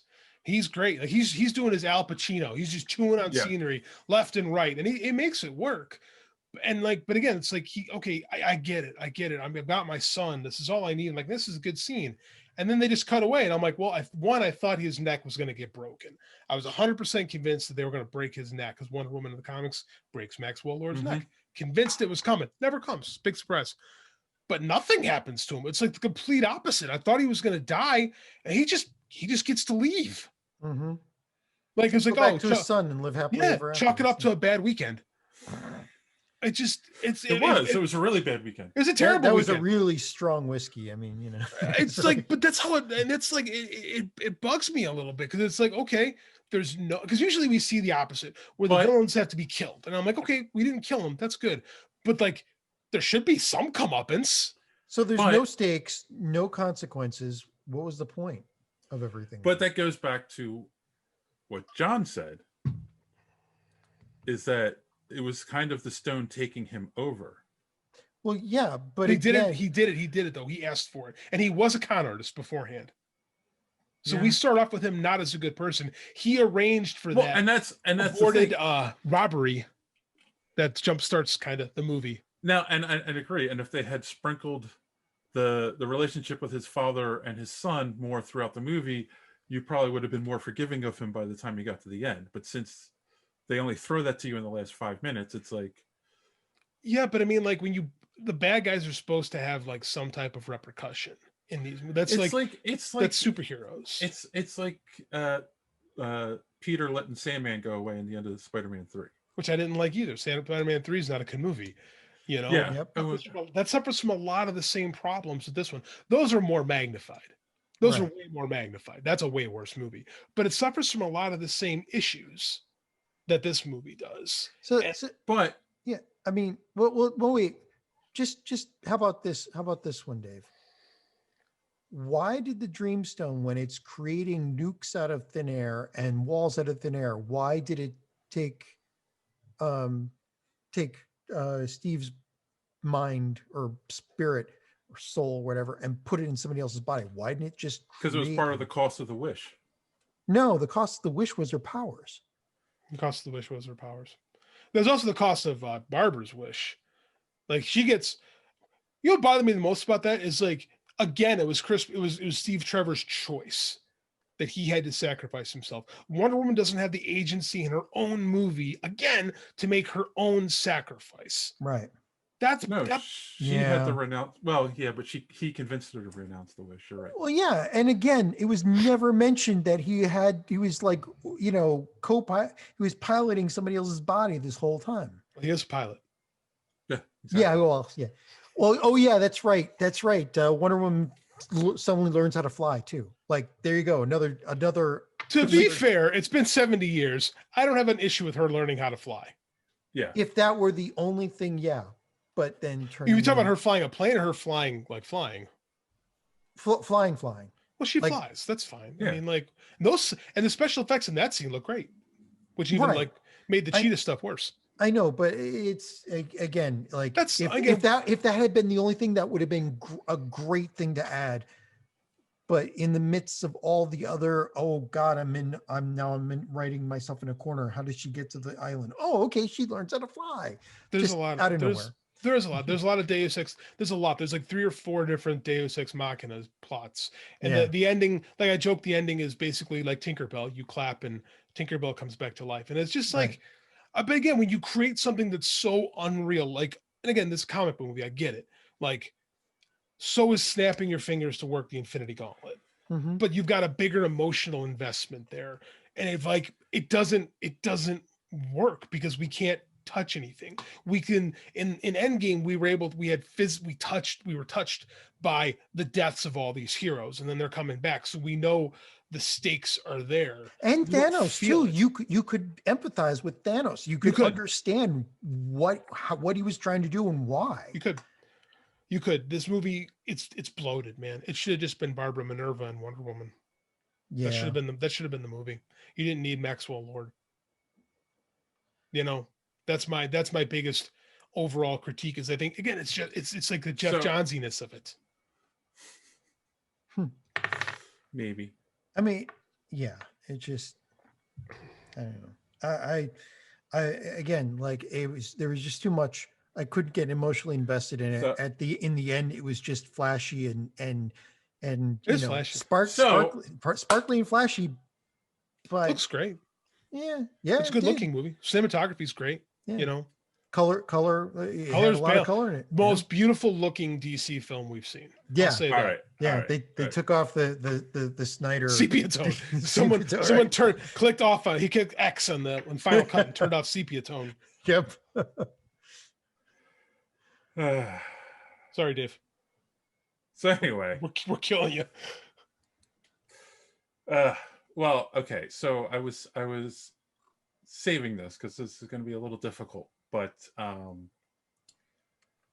so speaking as the person in the room that has lost someone, but lost their love, like that's what connected to me right away. Like the beginning of this movie, Diana is acting like somebody who has lost their spouse. You know, like she's pulled herself out from the world. She's, you know, eating alone. She doesn't want to interact with one, like mentioning that she doesn't go to the fundraisers and stuff because she doesn't want to be part of the world. You know, like that was, you know, really well done. And for Gail Gadot, very well acted. Like it was believable.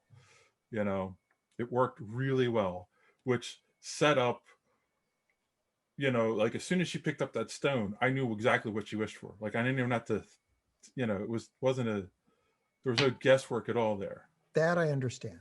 Mm-hmm. Can I interject though? For someone who's supposedly thousands of years old and has had 70 years to, you know, come to terms with what happened. No, that's not how it works. No. I mean, that is not how it works. Do not try. I read an article and the thing was the talking about that, and it was like, oh, it's been 70 years, she should move on. That's not how it works. I'm not saying that she should move on. I'm not saying that she should have moved on. I'm not saying that he didn't matter to her, because, you know, human psychology. There are women in my support groups that are 10, 15, 20 years and are still mourning. Yeah, I get it. But she's also somebody who has thousands of years of experience. But it was her first true love. I understand that. But again, somebody who's been alive for that long, give it that much time under your belt gives you a certain perspective. It doesn't mean that she didn't care about him. And yeah, the first thing she would do probably when she got a wish stone is still, even with all of that wisdom and time and knowledge under her belt, she would just still, I agree with you. The first thing she would have done was, oh man, remember Steve Trevor? My God, my greatest love. Yeah, I get that. But they also like really, really leaned into the, oh God, I can't let him, you know, I miss him so much. I miss him so much. It's like, yeah, exactly. I can see every day. But every day, and it gets worse every day. It doesn't get better. My mom died 19 years ago, and my dad has never remarried. He's dated a little bit, but he's never had, so I get that. And because you have thousands of years under your belt, let's say that, so she's thousands of years old. What's 70? True. That's like a day. Like It's he's like a Right. gone blink for of an day. eye. I It get is all right. for all right, someone that's an immortal. that makes you know, it, but it also should give you a certain perspective on, being able to handle that kind of grief not if you never had without that. becoming a blubbering, Well, what- Not if you Okay. haven't had it before. Yeah, she know what grief did she have? She didn't lose anyone until she leaves the island, right? That's why Themyscira's Paradise Island. They're immortal, they live forever, and they're just doing their thing, right? There really aren't a terrible amount of well, consequences on she that did island. lose quite a few people when Steve when showed up. when but- Steve shows up. That's the first time. But I think that's the first time she has to learn. Like, and Steve represents more than just a first love. Like, Steve is her gateway to this whole other world, and now he brought her there, and she's alone. I'm surprised. The more surprising thing is how interactive she is with people, rather than just doing Bruce Wayne in Dark Knight Rises and just going off and being by yourself. Well, in that's- the Justice League movie, that's what she did. But now they're it's rewriting that history. it's best to ignore Zack Snyder. Yeah, That's know. I find Well, life yeah, is better that way. as a rule, I believe. No, I got no qualm. I have no qualm with any of that, Dave. That makes complete sense. Seeing it from my dad, that all made perfect sense to me. Because I think people who say, "Well, she shouldn't have moved on," it's like, it ain't like that when someone leaves you like that. No, I've you can seen move, it. You move forward, but you Forward. don't move on. Yeah, that's a great way to say it. Yeah. Um, I'm gonna steal that from you. Actually, I'm gonna write that down. and then the other thing is that, like, everyone's complaining about the whole in another body thing, which, like, it was an interesting choice on their part, but I see it as two things there. Number one, if you were in that position, you wouldn't care how the person came back. They're back. That's it. And she doesn't have think about it. Everything goes over like a couple days. She doesn't have time to think about the consequences. And two, a couple I also of look days at when we just remember she was always seeing the other guy's face. No, she wasn't. She was seeing all I see is Well, you. she yeah. I mean, but the film took liberties and showed us what she was Seeing. not that's how she not saw seeing him. per se, but perceptive. well, when you really love He was someone, you see their perceiving him, soul. right? You don't see their physical right, form. but she was looking at physically the other guy's face the whole time. No, she wasn't. was She was looking at looking Steve's soul. Steve Trevor's. She was looking at Steve the whole time. She sees Steve. That being said, and I agree with you, Dave, 100%. In the context of the story, I get them. They make sense. Why did they do it? Like, and then that's I'll my, also say, that's my I also issue. look at the other side of it too is Quantum Leap. Yeah, like, Quantum Leap did some things sometimes. He had sex 4 times in the show. He did. So it's the same concept. It's not, it's someone else is driving the ship. Yeah, and and again, one time he produced a child. Yep. Quantum Leap. So it's also 2020, and there's things we look back on now that are different. Like we as a society have a better we have a better conception and grasp of what consent really is. And because you're dealing with magic, you didn't have to be in someone else's body. And again, she's supposed to be a hero. How do you not ever bring up the fact that this guy's body's been hijacked all this time? Because it was just a vehicle. Because the truth is the filmmakers didn't think about it. Right. They probably said it's like Quantum Leap. And that's the issue is I don't put it on the characters. The characters do what's on the page. Right. The problem is it's on the page. Well, yeah, no, that's what I'm saying though. Like the writing, this it breaks the story because you're sitting there going, well, you this guy is, he's a meat puppet this whole time. Aren't you supposed to be a hero? Why, that should at least come into the conversation. Michelle goes to the end of the movie. She goes, look, his family's going to be wondering why he was running around with that lady in the bikini doing all that stuff. And he's going to say, I have no idea what happened. And it's going to be an awkward Christmas. I think the other thing is they kind of made it obvious that he was on his own. I think in the movie, the way he was living in that doesn't matter. There's a moral dilemma that should have been addressed in the movie, or shouldn't have been addressed. Period. They should have it's magic. If you're literally setting the rules to nothing, which is what they did. There's no reason why he couldn't just been risen. you know, Right, exactly. and it would have been better if he'd have been, because, you know, Wonder Woman, like, supposedly Diana, because, okay, let's do this. Diana was supposedly in the original story created from clay, right? Her mother made her from clay and dust. Right. It'd have been better if Steve Trevor was made from clay and dust, and when she makes the decision that he has to leave, if he crumbled in her arms, my God, that is a freaking scene. Oh, that would bring. Yes. Yeah. Yes. That would hit like a Yes, truck. but ain't nobody hiring JD Oliva to write these things. Yeah. God damn it. Yeah. So like, if you're going to hijack somebody's body, that should be a plot point somehow. It should be addressed in the movie somehow. It should be. They did address it in the movie at the very end. She looks at him and she's like, "Oh yeah, I boinked that dude." Yeah, I mean, but that's what it's not addressed. But off.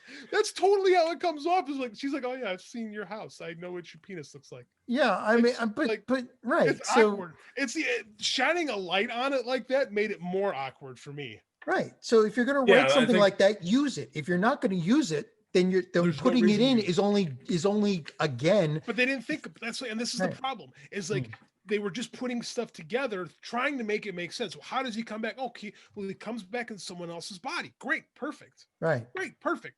But they didn't think about like the connotations that come with that. And this is the problem when you have success in Hollywood. It's like the Chris Nolan syndrome. Is you do things right, and then people stop telling you, I don't know if this is a good idea. They just assume that everything you do is right. So no one's over your shoulder going, should you do that? You know, and that happened. Like I said, Chris Nolan makes sense of Tenet. I dare you to watch Tenet and explain to me what the hell is going on. Because no one in the Warner can say, hey, Chris, this shit don't make sense. Oh, I mean, that's happened to a lot of, like everyone. Look at Matrix. You know, that's a great example. That's a perfect example is Matrix or Cameron, you know. Yeah. James Cameron's another one too. Yeah. When you achieve a certain level of success, all of a sudden the studios think you know what you're doing. And then George Lucas too. Right. Yeah. He's probably the best example in the prequel trilogy. Because like someone just said, midi-chlorians, George, really? Yeah. And he'd be like, hey man, I gave you the Force. And they got to go, oh, okay. You gave us the Force. You know what you're doing. Right. You know, that's the thing is sometimes everyone, as a writer, I'm telling you this, everyone needs an editor. Everyone creative needs someone to say, this is good. Rethink this, and this. Yeah. What the hell is this? I mean, like you need that. Every creative needs to hear that because not everything everyone does is art. Everyone misfires. Yeah. And there's a couple misfires in this movie that could have been avoided. That's because again, a lot more. This is a conversation that we should not be having about this movie because it literally means absolutely nothing to the movie. But it's a lot of people have had it, so this isn't just the three of us being like picky nerds. Like this is a problem in the movie. Right. Again, I don't see it as a problem, but it doesn't bother me. Two-thirds of people see this problem. Yeah, until somebody takes over your body and you get used for. Well, actually, you'd like that. So it's Again, I think anyone in that situation wouldn't care either. They kind of would, actually. I would say most people would not like the idea of being taken over.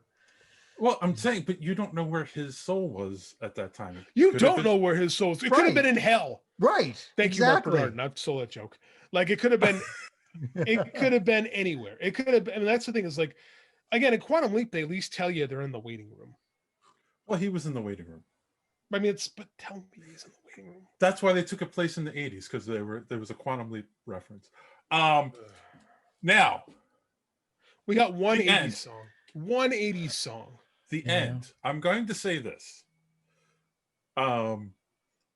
Which end are we talking about? The end, like the climax, like the end where she beats Maxwell Lord. The end where there's like three endings. So the end with so the lasso on his ankle, blah blah blah blah. And again, it's also stupid that I will say this: it's stupid that she couldn't get him, and then all of a sudden got him. Like there was nothing. Like if they had a second where he got distracted and the wind died down and she got him, that would have been like, okay, that makes sense. But powerful ass wind. Well, it's magic, so you know, it's just like Superman's vulnerable to magic too. Sure, magic. But they do set up earlier in the movie, if you're paying attention, that like once you renounce the wishes, things go back. Yeah, so they back to the way were. Right, he negates it, so everything. So His when wish he negates- recounts his wish, everything goes. everything goes back. So all the wishes get taken away because he recounted his. So if he was never the stone, Renounced then his, all the other wishes automatically got renounced. It didn't Right. matter at that Are point. you sure? Because that wasn't explained either. No, Yes, I got it was. that. Yes, it was. Yes, it was. How? That is Where? explained. How? When they find the book and they're reading the instructions on the stone. When It's they're in not- that warehouse with that weird character who was only in it for the one scene, who had the book that explained what the stone was. The Bob, the guy who's there only to drop exposition and knowledge. Exactly. And of course, yeah, I did have an issue with that. Like, why didn't she could have just gone back to Paradise Island, Themyscira. I always forget the T. And talk to someone there who could have explained what the stone was. Like, And it why would they have connected. It would have connected. but why they had to like have a random character who had a book that explained the stone was like that doesn't make sense. But again, I don't remember that part where Yeah. it was explained that if he took his back, everybody else's got They taken said back if automatically they said if the wishes are announced, things revert back to the way they were. So why Right. why Which explains why no one else in the DCEU remembers these events. Right, It because happened she in the 80s. it negated it from history. And Patty Jenkins actually said that on her Twitter too. Is that she actually said this on her Twitter today? Is that they were talking about the body swap thing, and like she said, because he negated his wish, none of it happened. that wasn't explained in the movie though? Not It in did- it overt didn't- terms. Not right. Well, not even in non-overt terms. It's Yes. like at the They end, say it in the book when they're reading the book. You weren't paying It's- attention. Watch the movie again. No, when they're no, reading the book, in the- it's she it's said not clear. It's there, but it's not terribly clear. You know, because it's not like it's there, but it's not like it's not like it's reinforced. Well, and if that's the case, then why was the movie so interested in going to all these people and showing them renouncing their wishes? To redeem society, to redeem, 'cause Yes. that's what Diana's supposed to do. Diana is almost like a Christ-like sequence where she's sent to like redeem mankind. And even though all their wishes go away when he embraces, they are making the decision on their own to be better. Those people are are realizing the error of their ways. It's way overdone and way ham-fisted. Don't get me wrong. And not That's what it's for. and it's not. I mean, like, yeah, comic book or not, it takes you out of it because it wouldn't happen like that. I guess that's why I compared it to Tinkerbell. Yeah. That's why Right. I think narratively, I get what they were going for. They were going Right, for the big exactly. heart pull moment, but again, it's not. I don't think they stick the landing at all. Yeah. I mean, if it were done differently, but you can't do something that's so far out of reality that it's just not believable, because No, you again, that can, takes 'cause- you out of the movie. No, you can. You have Well, no, you, not in this way. Not this way. not for human nature, right? because again, we all sat there and shed tears when Thanos did this.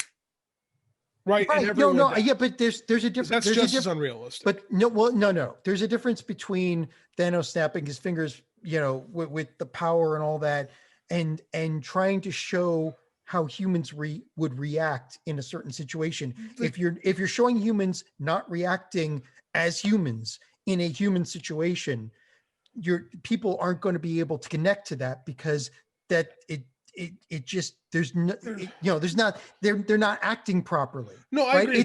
It's like uncanny valley for the emotions. No, I agree with a lot of what you're saying. I don't think that they do the groundwork to earn the moment. Right. Yeah, not That's- even close. Right. Yeah, I think that's the issue. And if it were just his wish that was the one that was important, all she had to redeem was him. Yeah, I agree. And they went because again, the stakes are so large, and she's trying to save so much, and it's lost, right? Like it's lost. Like it Right. just they ain't, like I said, they're flying high, but it just doesn't quite, like, the groundwork just isn't there, and the scale is almost too big. And it would have Yes. been, and I guess I missed. I'll go back and watch the book. No, it's part. there. Dave's But right.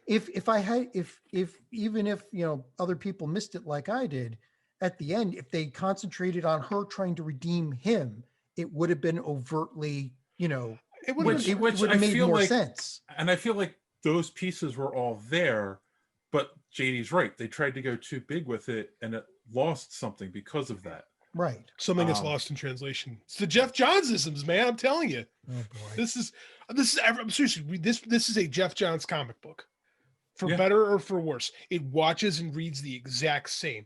And the stuff you can get away with in monthly comics is not what you can get away with in a movie. Right, but you still need to connect to the reader. I agree. And Jeff Johns leans into 40 years of connecting to characters. And yeah, You don't have that.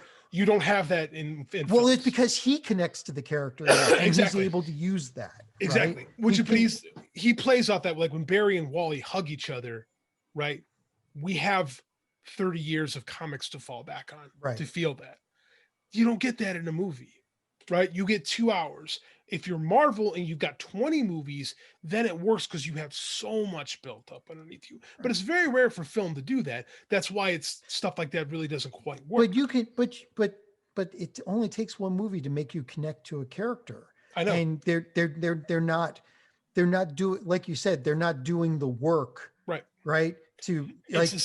It's the same as like in the Green Lantern movie when at the post credits when Sinestro puts on the yellow ring and you're like, oh, so you just did this to do it and you took away all the moments that needed to, you know what I'm saying? Which goes back to like what I was saying about sprinkling things throughout the movie. Like, I don't feel like they did a good enough job setting up the relationship between Max Lord and his son. Nope.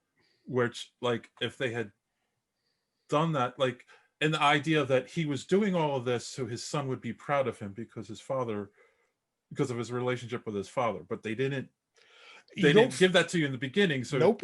The payoff isn't as good. Isn't there? Because if they had done that, he says it, but you never believe him because he's a con artist, right? You believe he's doing it just for money, and he's just saying that to make himself feel better. And at the end, you see it.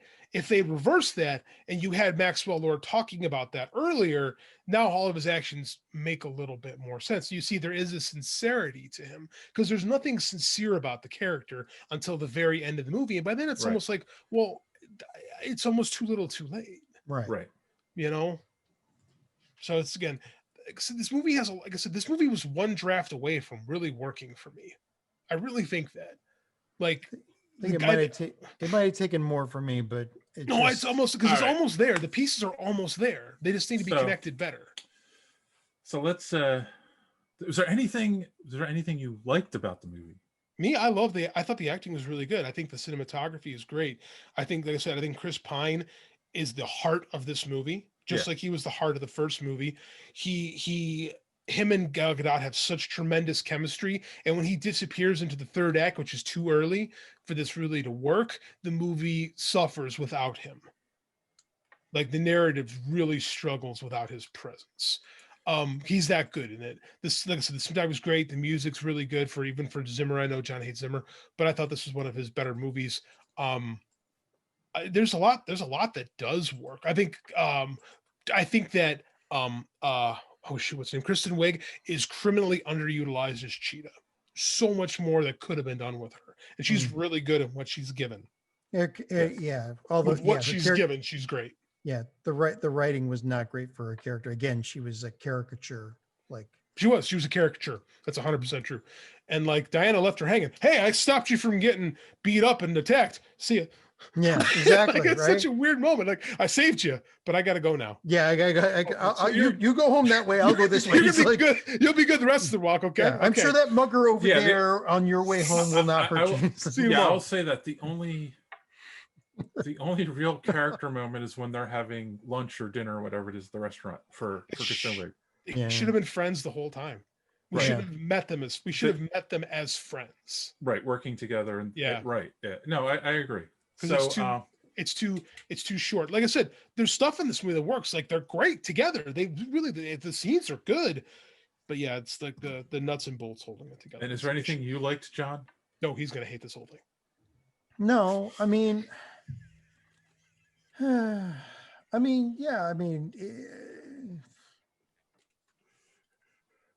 God, now I'm like drawing a blank. I'm really like, yeah, I mean, I just spent how long just shitting on this thing.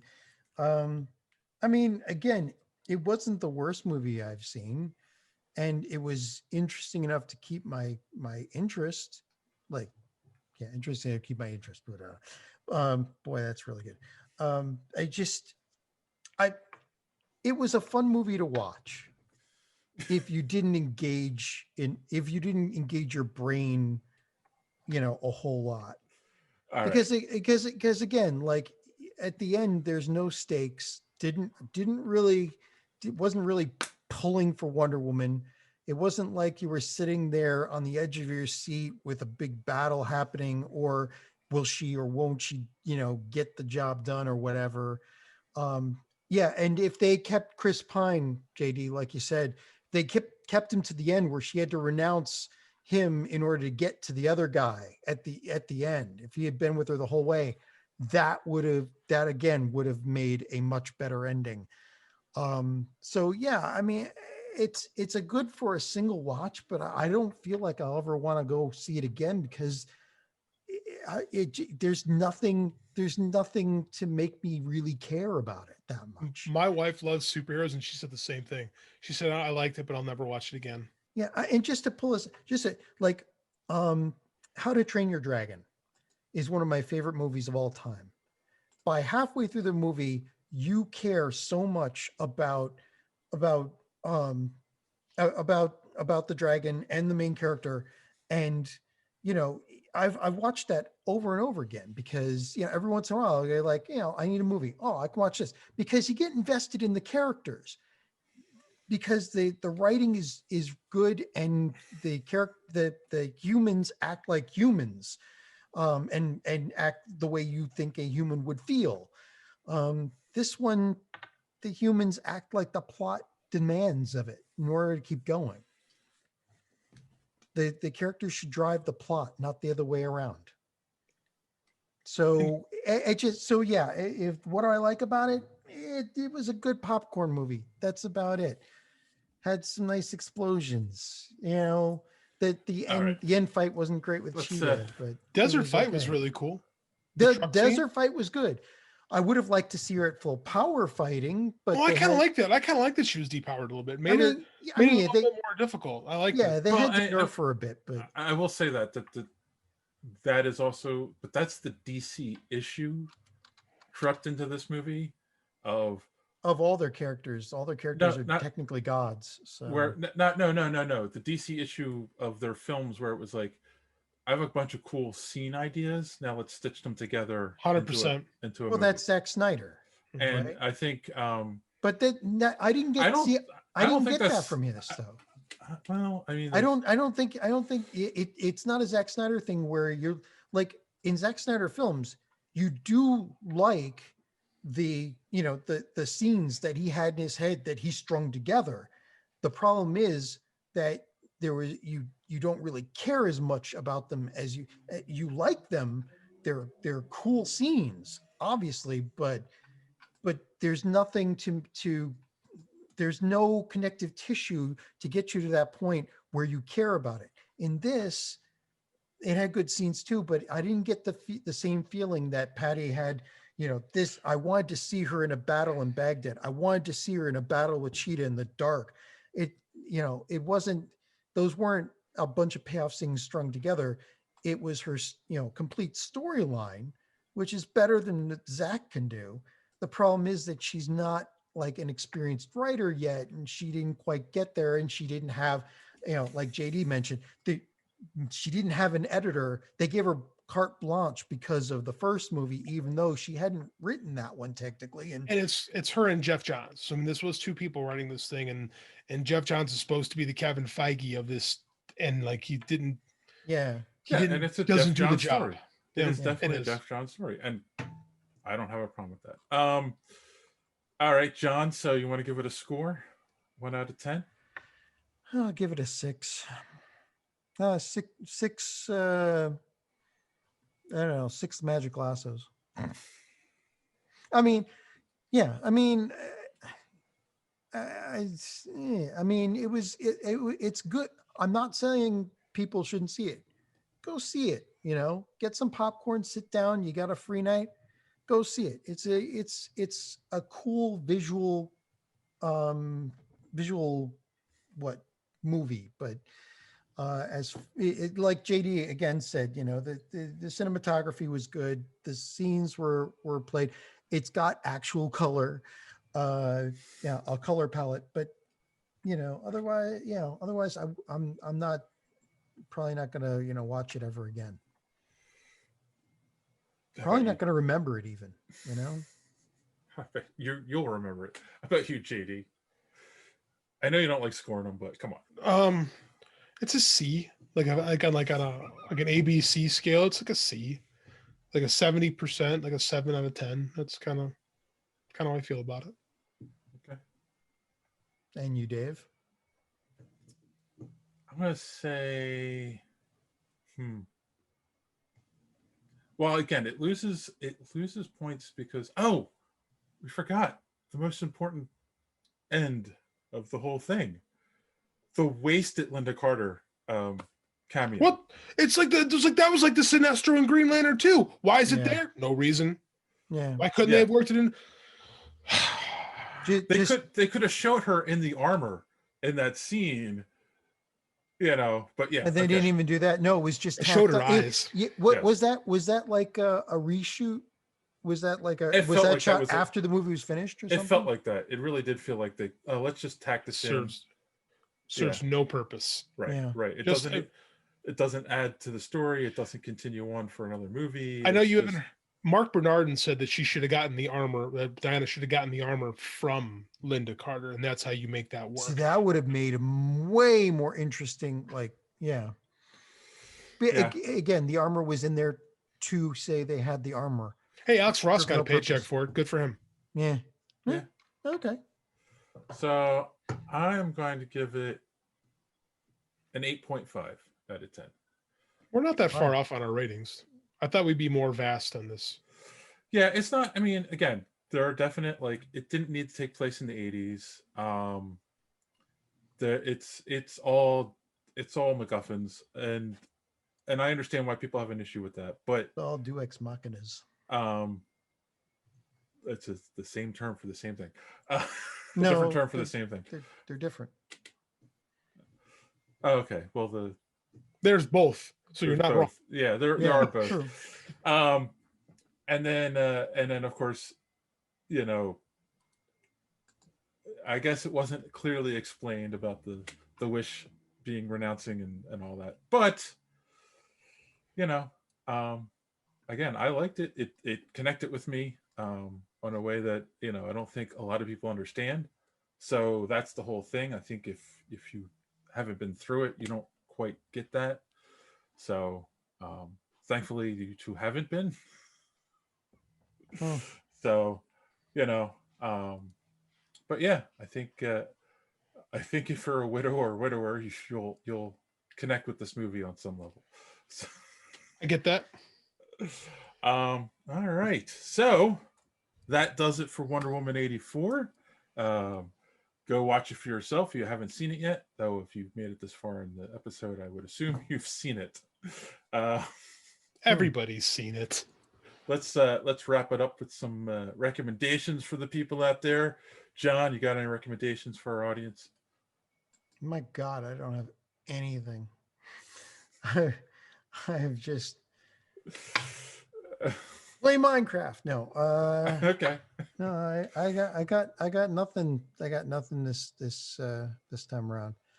I completely wasted my entire 2 weeks, and I loved every minute of it. All right. I mean, you know what? Here's my recommendation: go pick up JD's books. Available on Amazon, Barnes and Noble, Kobo, other fine retailers. How about you, JD? Don't watch Dreamscape. That was terrible. I'm gonna watch Inner Space tonight. That aged a lot, or when I get off this next podcast, go watch Inner Space from 1986 on HBO Max. Do they have Altered States on there? I don't know. I don't know what that is. I'd have to next to Dreamscape. Altered States is another one of those. That one and Scanners. Scanners is a good one. I'm not sure if they have Scanners, but I do like Scanners. Wrestle Kingdom is these next 2 days. Watch yourself some New Japan Pro Wrestling, best in the world. So yeah, that's all I got. Also buy my books. All right. Well, I will recommend, as I always do, make sure you head on over to superheroespeak.com where you can find the podcast every week. If you're watching us on YouTube, please subscribe and comment. Let us know what you thought of Wonder Woman 84, and maybe we'll shout you out on the next episode.